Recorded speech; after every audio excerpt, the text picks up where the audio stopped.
Vijayawada university మంచి భవిష్యత్తు కోసం తెలుగు విద్యార్థులు ఇష్టపడే యూనివర్సిటీ. ఇప్పుడండి సినిమా హిట్ అవ్వాలి అంటే కథలో మంచి బలం ఉండాలి అని ఒకప్పుడు అనమాకమ్మ ఎప్పటికీ ఇప్పుడు కూడా నా నెక్స్ట్ సెంటెన్స్ అదే. ఇప్పుడు కథలో బలంతో పాటు బడ్జెట్లో కూడా బలం ఉండాలి. 400 కోట్లు 500 కోట్లు. ఆ cinema face of the cinema ఎలా మారిపోతుందంటే బాగా ఖర్చు పెట్టి చేసే సినిమాలని ఒక రకంగా జనాలు సినిమా అంటే ప్రాబబిలీ ఇలా ఉంటేనే ఎక్కువ ఓన్ చేసుకుంటామేమో అన్న స్టేజ్కి కూడా వెళ్ళారు. That's a different trend all together. దీన్ని మీరు ఎలా చూస్తారు చిన్ని కృష్ణ గారు? దానికి ఒక మంచి ఉదాహరణ నాకు చాలా విజయేంద్ర ప్రసాద్ గారు అనే ఒక రచయిత మా కంటే ముందు ఆయన చాలా పెద్ద హిట్లు ఆల్ టైమ్ రికార్డులు ఇచ్చారు. ఆయన అంటే నాకు చాలా గౌరవం. వాళ్ళ అబ్బాయి శ్రీ రాజమౌళి గారు తను డైరెక్టర్ అయిన దగ్గర ఫస్ట్ ఫిలిం నుంచి కూడా నాకు పరిచయం.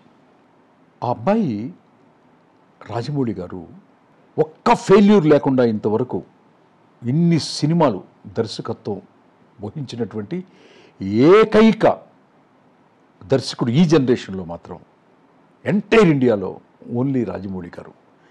ఎవరెస్ట్ శిఖరం పైన పీక్లో అట్లాగే అందరూ అంటారు ఎక్కటం దిగటం కొరకే, పెరుగుట విరుగుట కొరకే, ఎక్కటం దిగాలి కదా అని.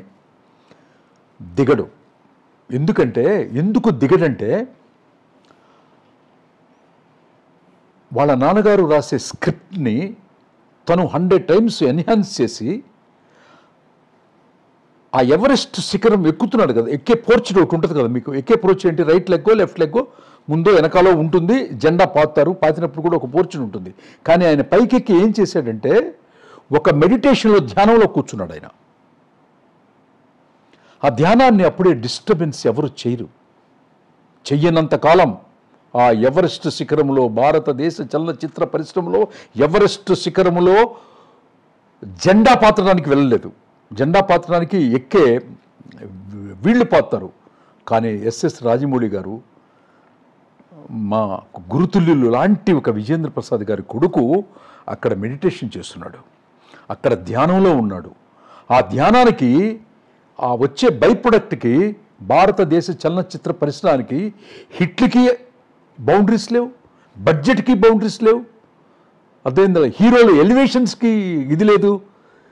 తనతో పాటు తీసుకెళ్ళినటువంటి హీరోల్ని ఎక్కడ పెట్టాడు, నిర్మాతల్ని ఎక్కడ పెట్టాడు, తను ఎక్కడ కూర్చున్నాడు అంటే మొత్తం ధ్యానం సక్సెస్ అనే ధ్యాన సమాధిలో చక్కగా ఆస్వాదిస్తూ ఇప్పుడు కూడా ప్రపంచం మెచ్చే ప్రాజెక్టుకి పునాదులు వేసుకుంటూ ఆ ధ్యానంలో కూర్చున్నాడని నేను బిలీవ్ చేస్తాను. సో దానికి బడ్జెట్లు లిమిట్ ఉండవు.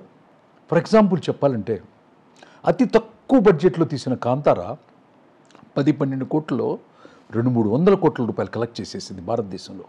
మనం ఇంతకుముందు ఎప్పుడు చూడలేదు. సో అట్లా చిన్న బడ్జెటా పెద్ద బడ్జెట్ అని కాదు. మీకు బాహుబలి చూస్తే అది ఒక దృశ్య కావ్యం. ఎంతోమంది రాజుల కథలు మనం చూసాం ఇంతకుముందు. ఆ దృశ్య కావ్యానికి చెక్కటానికి తను తీసుకున్నటువంటి టైము, తను తీసుకున్నటువంటి జాగ్రత్త, తను తీసుకున్నటువంటి ప్రతి క్షణం నిద్ర మరి ఎప్పుడు నిద్రపోతాడో మరి ఏం చేస్తాడో మాకైతే తెలియదు. కానీ ఏం చెప్పమంటారు ఆయన గురించి? నేనైతే ఓ పుస్తకం రాయమంటే పుస్తకం రాస్తాను రాజమౌళి గారి గురించి. అది ఐ లవ్ హిమ్.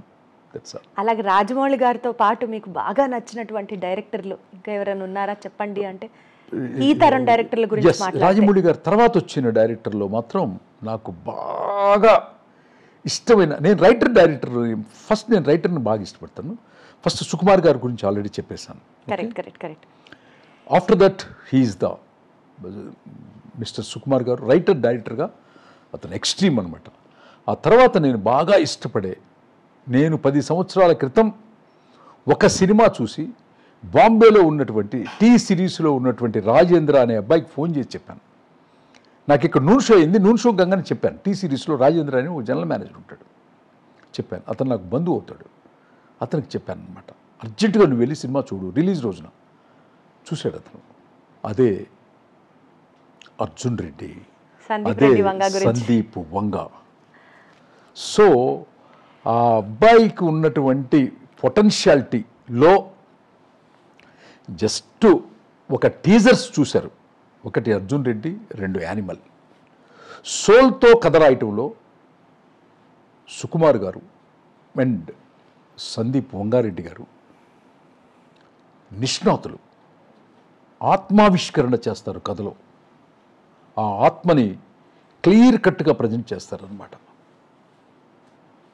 హంగులు, ఆర్భాటాలు, స్కేల్స్ బ్రహ్మాండంతో కొంతమంది చేస్తారు, ఆత్మతో కొంతమంది చేస్తారు. ఈ ఆత్మావిష్కరణతో చేసినటువంటి పుష్ప, ఆత్మావిష్కరణతో చేసినటువంటి కథ రాసినటువంటి అర్జున్ రెడ్డి అండ్ యానిమల్ ఎంత సెన్సేషన్ క్రియేట్ చేశారో మీరు చూశారు. అదనమాట ఆత్మావిష్కరణ. సోల్ని ఆవిష్కరింపజేయాలి కథలో. దానికి వీళ్ళిద్దరూ నాకు చాలా ఇష్టం. బాగా నచ్చిన సినిమా ఏంటి ఈ మధ్య కాలంలో రిలీజ్ అయిన వాటిలో? అన్డౌటెడ్లీ పుష్ప. అన్డౌటెడ్లీ పుష్ప. నేను 1.5 years బ్యాక్ చెప్పాను. అల్లు అర్జున్ గారికి నేషనల్ అవార్డు వచ్చినప్పుడు ఇంటర్వ్యూలో చెప్పాను అనమాట, దీని Part 2 రాబోతుంది, ఇది భారతదేశంలో అన్ని రికార్డులని తిరగరాస్తుందని కూడా చెప్పాను. ఆ ఇంటర్వ్యూ మీరు చూడొచ్చు, నాది యూట్యూబ్లో ఉంది.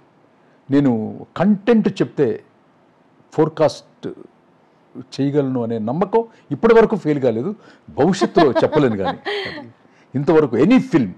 నెక్స్ట్ మీరు ఏం ప్రాజెక్ట్స్ చేస్తున్నారు చిన్ని కృష్ణ గారు? అది టూ ఎర్లీ టు సే. నాతో డిస్కస్ చేస్తున్నటువంటి దర్శకులు, హీరోలు, వాళ్ళ నోటి నుంచి, నిర్మాతలు వాళ్ళ నోటి నుంచి వస్తే బాగుంటుంది. సో ఈ సినిమా ప్రాజెక్ట్స్ అని ఎక్స్పెక్ట్ చేస్తున్నాను. యా, నేను నాకు కూడా కాంపిటీషన్ ఉంటుంది కదా, నేను హ్యూమన్ బీయింగే కదా, నేను సనాతన ధర్మంలో ప్రయాణం చేసేవాడిని కదా. ఇప్పుడు రికార్డులన్నీ సనాతన ధర్మానికి ఏమి రాలా. ఈ సనాతన ధర్మం ఏం చేయబోతుంది కమింగ్ డేస్లో? ఈ సనాతన ధర్మమే కథగా మారి, ఆ కథ ఒక యుద్ధంగా మారి, ఆ యుద్ధాన్ని ఒక